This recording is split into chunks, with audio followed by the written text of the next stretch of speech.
Chance to come up here and to talk with you guys and to bring something from God's Word, something that has resonated with me, something that I found helpful, and something that I'm praying and hoping will be helpful to you guys. So I just want to thank you guys for being present, being here, and ready to listen, ready to learn. But this evening, I want to talk about the topic of spiritual health. Now, just for the past few months, something that's been on my mind quite often is just physical health in general. And I think most of you are aware and know that a while back I started experiencing some symptoms. And it turned out later on that I was diagnosed with multiple sclerosis. And just having that all in mind and kind of having the daily symptoms there and current, my mind kind of, I guess, has a tendency to drift towards that. And tonight I want to talk about spiritual health rather than just the factor of the physical health. Just a few days ago, for some reason, I feel like God brought to mind a message that I heard almost 2 years ago. And it was something that kind of resonated with me. And it kind of talked about, do we have a moral framework? And if we do have a moral framework, what's a practical way about applying said moral framework to our daily lives? And in one sense, we kind of went over that a little bit in regards to relationships, in regards to how we form a relationship with God, in regards to what a growing relationship looks like, and what are some of the fundamental elements. We talked about spiritual food. So in one sense, we've talked about this topic, but I want to approach it from a little bit of a different perspective. And this particular perspective, the reason why I entitled it the moral framework is because I'm hoping to bring in and kind of go through each of what has been formalized as the 7 deadly sins. Now, of course, this was formalized by Pope Gregory I in the 6th century. However, it's been used in various spiritual and faith-based circles as a grounds of various frameworks found within the scriptures in regards to morality.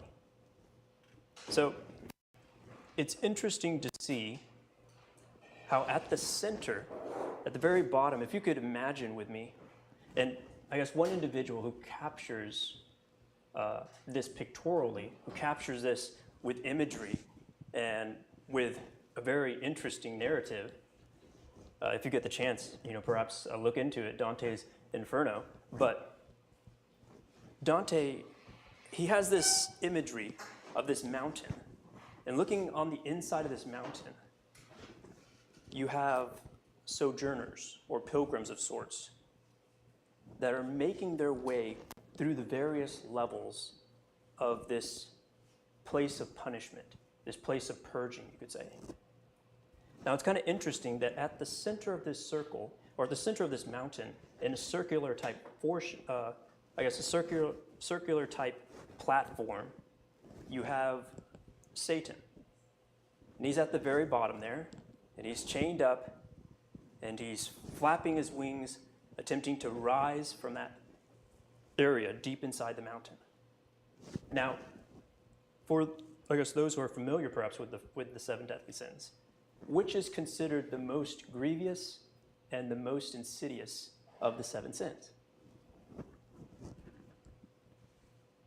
It's also, we see in scriptures, when Christ talks about what are the most abominable things to God, and it's a proud look, pride. So we see pride at the very bottom, which if we are, trying to find an individual or a being that would pontify essentially what pride is, that would be Lucifer. So from the start, and this kind of gets into the first point, if you will, but from the very start, what's one way that we could define pride?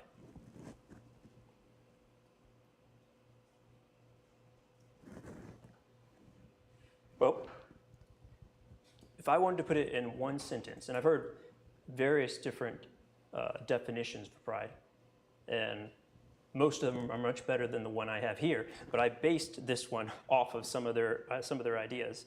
But I have right here, pride is taking the right and privilege that is God's as one's own. So taking the right or privilege that is unique to God, that is His, and making it one's own.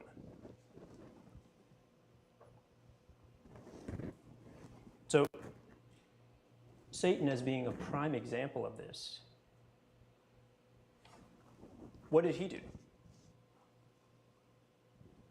In essence, he said, I am God. In essence, he tried to take the right and privilege of God for himself, for his own. And that's why you have at the very bottom of this mountain, and you have, as I guess you could say, the head of these sins being pride. Because in essence, you have all of the other listed sins link into pride. Now, before I go too much further into that, I want us to read a verse in Matthew. Matthew chapter 18. And initially, this is not going to sound as related to the topic, but it will make sense, I promise. So we're going to look at Matthew chapter 18, verse 3. Matthew chapter 18, verse 3.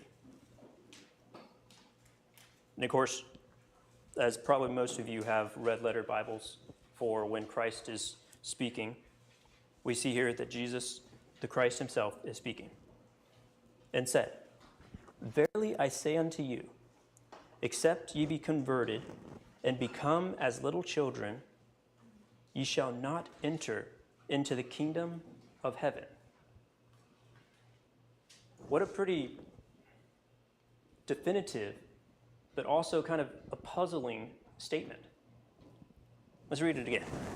And said, Verily I say unto you, except ye be converted and become as little children, ye shall not enter into the kingdom of heaven. Very interesting, very interesting. Now, don't think of the movie quote, but we're going to put a pin in that, and we're going to get back to that. But let's go back to the idea of pride. It's interesting because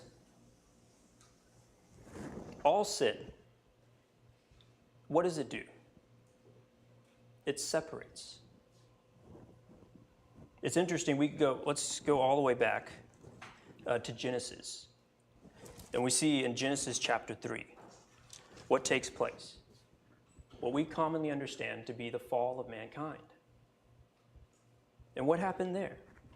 What happened with the fall in Genesis chapter 3? We see that someone was beguiled, but in essence, what happened? What was so evil of the taking of the fruit? It was the fruit of the knowledge of good and evil. So in essence, when Adam and Eve ate of the fruit, what were they saying? They were making a very similar statement as Lucifer. We want to make our own destiny. We want to propose our own purpose. We want to be our own arbiters of what is good and what is evil. In essence, in, I guess, this type of spirit, we want to be God. So we see here these examples of what pride is. Pride is taking what is the unique right and privilege of God and trying to make it our own.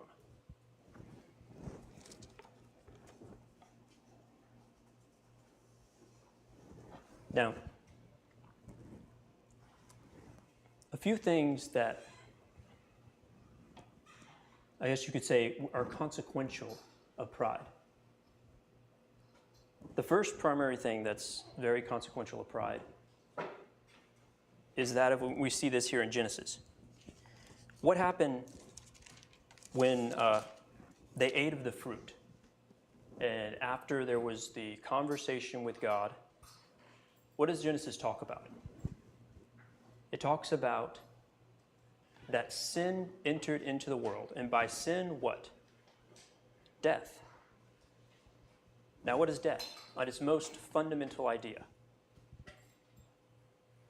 Death is separation from life. Now, we know from the scriptures who and what is life. God is life. Jesus the Christ is life, the way of life. So it's interesting to see here that the very, I guess, head of the, I guess you could say, the deadly sins, being pride, is so fundamental to the rest of,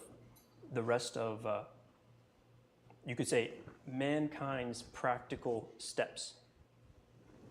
So because of that great pride that welled up inside Lucifer, and he acted upon it, he was separated from God for eternity. Because of the pride that welled up in Adam and Eve, death entered into the world. Separation from God entered into the world.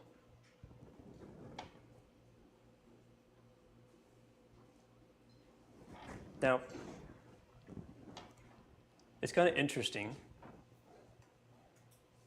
kind of taking a step back and thinking about pride in a more, rather than a theological sense, in a more, I guess you could call it, in a more practical sense. How could we illustrate pride? And I heard one person say it this way. In essence, pride is like a void that consumes everything around it and brings it in onto itself, and it collapses within itself.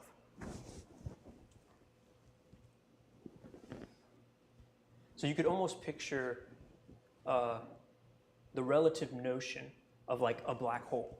Have any of y'all seen like science fiction films where they introduce, or perhaps Interstellar, where they show a picture of this black hole? And what's it doing?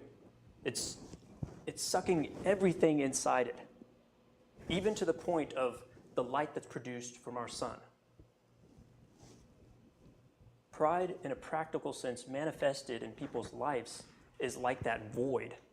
It creates a void within the person, and the person turns inward. And they continuously consume and consume and consume. And that's how you can see that it's the head, the predecessor to the other 7 or the other 6 deadly sins. We see with envy, with wrath or anger, with avarice. We see with these others, pride is at the head of it.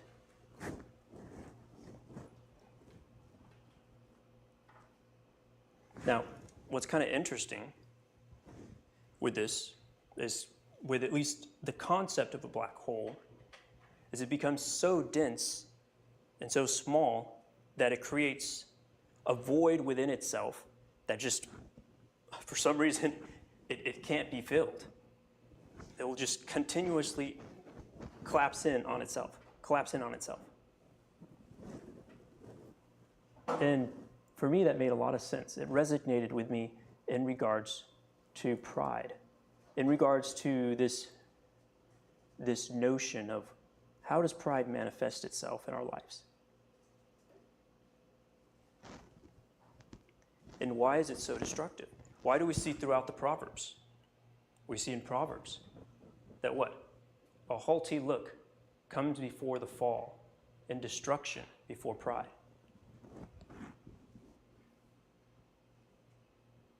So we see that pride is destructive. And not only is it destructive, but it robs a Christian, or it robs a person of various things. And I think if we wanted to summarize all the things that it robs you of in a single word, and I'm not putting a play on words because my wife's name is Joy, but it robs us of joy. It truly does. It robs us of joy. And it makes complete sense. Because when you think about it, when you think about pride,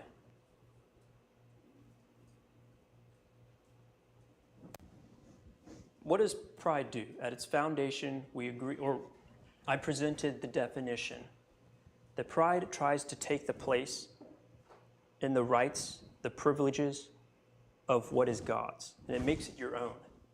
But how substantial are you? I mean, I would think, just thinking about it, you kind of created a bit of a boring world and a very dull world. I mean, think about the theories of nihilism. Where does that come from? That comes from a conceptualization, a viewpoint of the world without a God, without a creator. And that you see essentially that someone turning into themselves rather than looking out, rather than radiating, rather than creating. So it robs us of joy in one sense because it will destroy relationships. In another sense, it destroys creativity. I mean, and you can see it clearly, the hubris of someone to consider and say, oh, my abilities and my imagination within the finite abilities that I have, the sensories that I have with my hands, the sensories that I have with my eyeballs, the very small amount of wavelengths that we can actually see of light, the very small amounts of tastes and smells that we can interpret with our brains, and compare that with what God can see, what God can produce, imagine the creativity that pride robs us of, the beauty. So in essence, pride robs us of joy.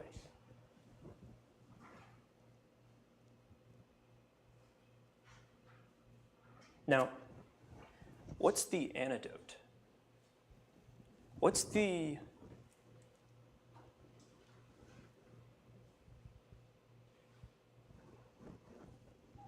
perhaps the conceptual idea of something that we can put into practice that will assist us with the issue of pride, assist us when we start to fall prey to pride? And I imagine most of you could probably guess it right off the bat. Humility.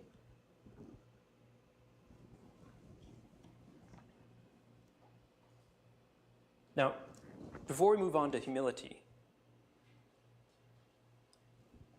I want us to go back to this pictorial imagery that Dante gives with this mountain. We see the interior of this mountain.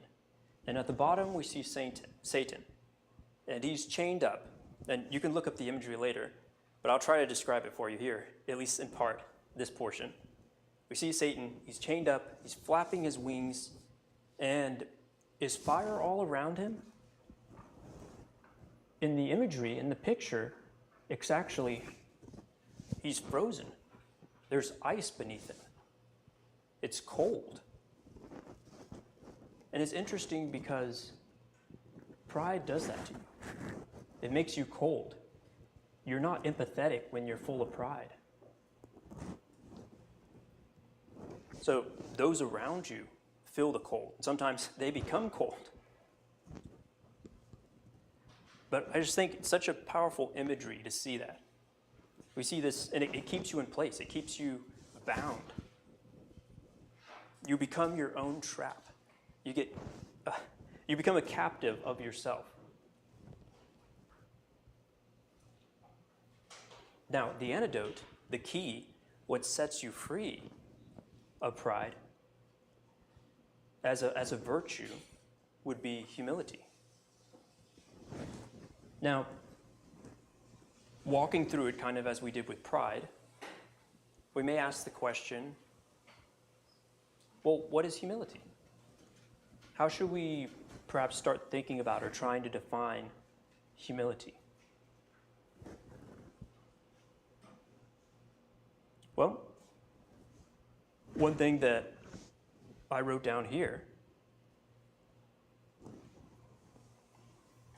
and it's kind of interesting, I guess, to think about. And I heard someone use a similar illustration to this.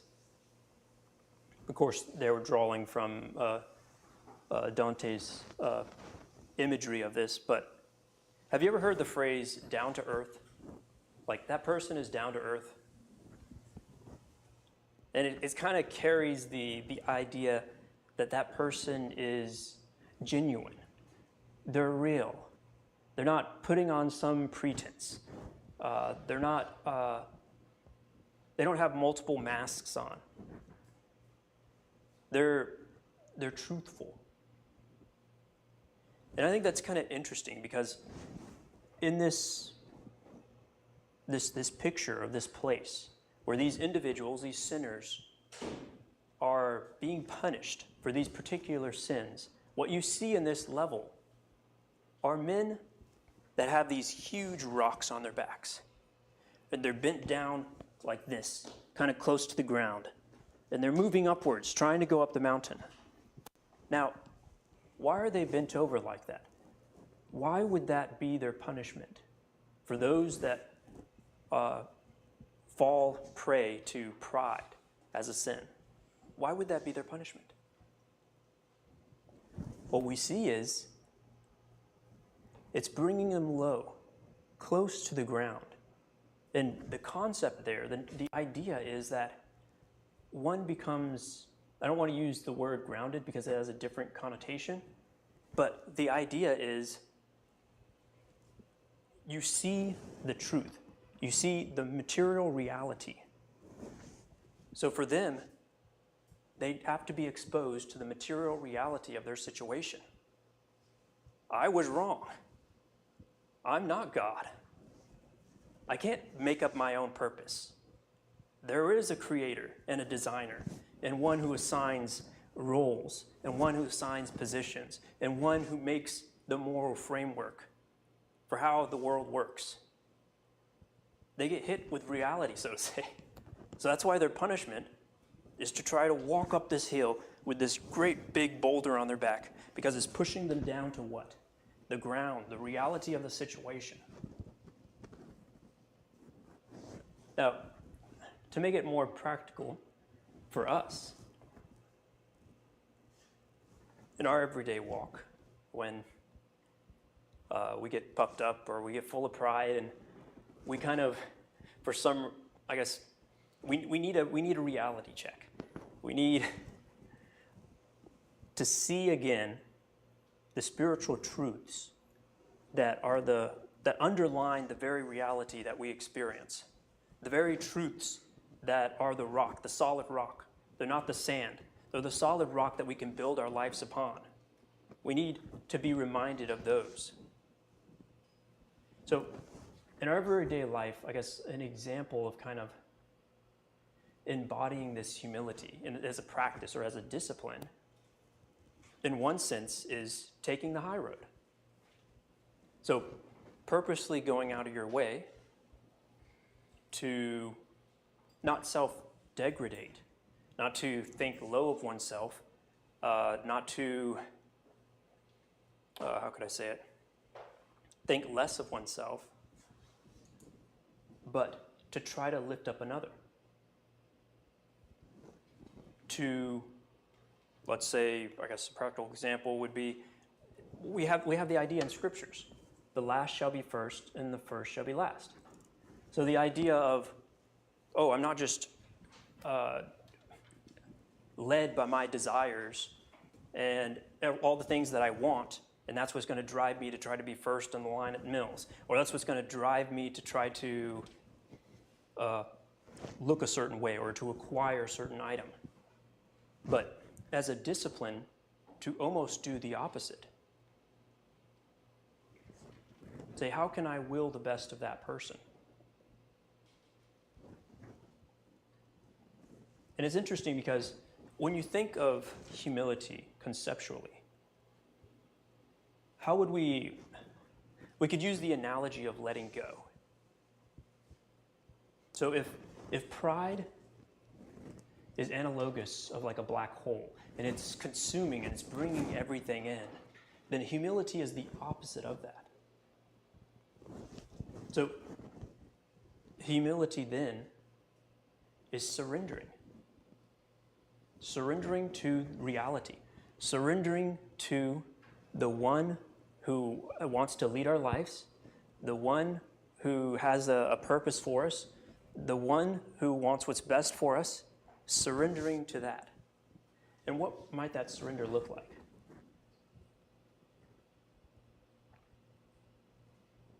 One person, he used an illustration, kind of like I guess a play in Pride. So let's imagine there's this individual, and instead of looking to the one that created the supplies for the play, the one who created the very nature in which the play will be set, the one who created language, the one who gave all of this as a gift, he looked at himself and he was like, this is my play. I'm going to star in this play. I'm going to have the number one role. I'm going to write the music. I'm going to write the narrative. I'm going to write the parts. Is that going to turn out to be a really good play? It's probably going to be a pretty boring play in comparison to what it could be. And also, it's going to be a very lonely experience. It's going to be a very isolating experience. But now let's imagine something that's analogous of this concept of letting go and this concept of ultimate joy. And I want you to imagine, and somebody else used this illustration, but what are some of the most, I don't know, how can you say, happy-go-lucky beings that you know of on planet Earth? And I don't know, for me, some reason, dogs are always so happy-go-lucky. They're not the brightest bulbs around. They're not particularly, how could I say it, utilitarian-minded. But what you do see about them is, like, how many of you have dogs or pets? Nice, nice. Do they like, perhaps, I don't know if your particular dog likes to play fetch or tug of war or something along those lines? But it's like, in that moment of them playing fetch, and you throw that ball for them, and they're running, and the breeze is in their fur, and they're just like, their tongue is just hanging out the side, and they're just going at it. In that moment, what do you think is going through their mind? Are they thinking, oh, I wonder if everybody on this beach thinks I look good? Oh, I wonder if I have a great status. Or I wonder, they could care less. And they're just filled with joy at that moment because they're fulfilling a purpose. They're fulfilling somebody else's design for them. Now, for us, of course, with all analogies, it can only go so far. But that same way, God has a purpose and a design for us.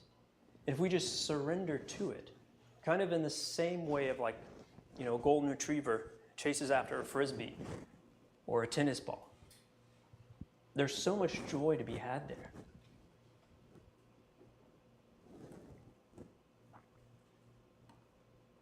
So that's just an analogy of, I guess you could say, there's a humility in that. And letting go of all of that, letting go of whatever we think might be, how could I say it, more important than the purpose that God has for us. Allowing that to kind of fall to the side, not thinking too highly of ourselves, as Paul puts it, but instead looking to fulfill our purpose and finding the joy in that sweet surrender, so to say.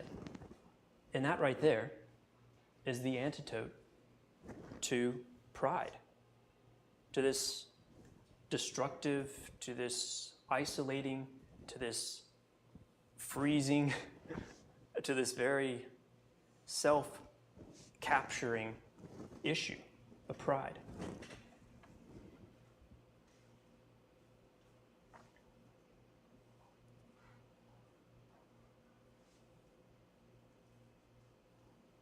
Now,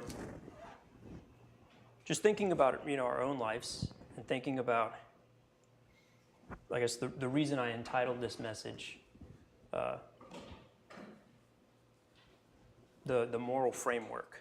I guess I have here moral framework, but I have on the back the moral framework. But is because I wanted us to take, I guess you could say, some time for introspection, some time to examine ourselves, our own lives. As I know for the past few months, examining my own life, my mind has been a lot on the physical, so to say. A lot on, of course, the particular, you know, needs that I might think that I had, the particular limitations or issues, and you can kind of allow other things to slide to the side or become less serious about them. But what could be more serious than our spiritual relationship with Christ? So I wanted to pose this moral framework, understanding, one, as Christians, we believe in a moral framework because we do believe in absolutes, because we do believe in such a God. I mean, the God that we believe in is the infinite God, the eternal God, the all-powerful God, the all-knowing God, the everywhere present God. And because there is such a framework of belief, there is an absolute, because God, his very essence is love, which is all that is good. There is nothing that is good outside of God. Then, of course, God extends, and we see that throughout all of creation, his goodness, as he called his creation good. But what happens to that? What happens to the goodness? When we try to be God, when in and of ourselves we aren't good, we're sinners, it corrupts. It corrupts that beauty. It corrupts that goodness. And hence, we come back to pride. So just with all of that in mind, and something that I was kind of going over in my mind and thinking about as I took some time for self-reflection and self-assessment, kind of thinking about, I've been thinking about my physical health. What about my spiritual health? What about my spiritual relationship? Have I fallen prey? Have I allowed these walls of separation to come up? The sin of pride, the sin of envy, the sin of wrath, the sin of avarice, the sin of sloth? Have I allowed these kinds of sins to build walls between me and my working relationship with Christ? Have I allowed that to dim the reflection that I should have? And if so, what is the antidote? And how can I apply that so that I can be restored to a more useful instrument, to a brighter, a clearer reflection of Christ? And I was going to go through all 7 of the deadly sins, but for tonight, I feel like really we'll stop there, we'll park there, and think about the head, the predecessor, I guess you could say, to all of these particular sins. It all starts with pride. Pride has a strong link into each of them, each and every one of them. So I hope we'll take time to consider just the seriousness of it, to consider the areas where pride has come up in our lives and how it has harmed our testimony and how it has harmed those around us, how it will, if we allow it, it can consume us. But, of course, God offers an antidote. In one sense, in an ultimate sense, he is the antidote. But one practical manifestation of how we can practice an antidote in regards to as we practice sin is to practice humility. So just kind of reiterating, we looked at pride. And a working definition that resonated with me for pride is when someone takes the rightful or the right and the privileges of God and tries to make them their own. So they want to become God. They want to be God. And then humility. This idea, this notion of down to earth. This notion of real. What is real? What is truth? Of sorts, a reality check. And I think every once in a while, when we get a reality check, it can be good for us. And it kind of helps us reorient our priorities or our focuses. So now we can come back to this verse that I started with and take this pen down before I forget about it. Because I almost forgot about the pen that was still sitting there. So looking back at Matthew chapter 18, and I think it will become clear now in verse 3. And this is Jesus speaking, and said, "Verily I say unto you, except ye be converted, and become as little children, ye shall not enter into the kingdom of heaven. So now with this definition, this understanding of humility, how might we take this verse? How might we consider the application of this verse? Is Christ asking us, as some would, well, I shouldn't laugh, but when it comes to John chapter 3, and we think about being born again, and what did he ask? What did the Pharisee ask Christ? He said, born again?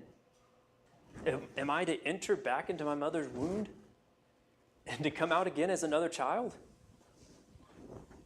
And Jesus said, no. So in this regard, is saying we're supposed to be converted to little people? To smaller versions of ourselves, somehow go back in time? No. But thinking about the illustration, thinking about the analogy of that dog. Now think about a child. We have stages of development in children, and one of the stages is there seems to be no filter. There seems to be a brightness, a curiosity, just a sense of, oh, I want to investigate everything. There's a little beetle crawling across the ground. Oh, it's an insect. Let me check it out. So cool. When for us it'd be more like, ooh, or, just step on that real fast and sweep it out. But it's like we miss the whole wonder of that insect and the way that the Creator designed it. And that's not even going on the molecular level. But I think that verse is speaking toward that. It's speaking about pride and humility.